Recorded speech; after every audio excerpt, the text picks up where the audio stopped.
This is a PDF, and this is the same document converted to EPUB.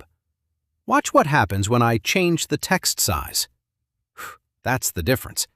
A PDF page has a fixed size, so on a small screen, you're zooming and dragging across every line. EPUB reflows.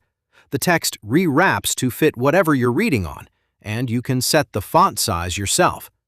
If you read on a Kindle, a Kobo, or any reading app, that's the format you want. Go to PDFEquips.com and open the PDF to EPUB tool. Drop your PDF in. Now, this next part is the one that matters. You get two options, Basic and Premium.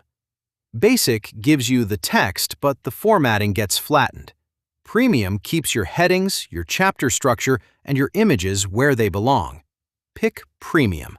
Then hit Convert PDF to EPUB.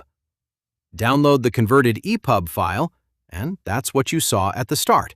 Chapters intact, images intact, text that resizes without breaking the layout. Runs in the browser. Nothing to install. PDFEquips has over 50 PDF tools in one place. Links in the bio.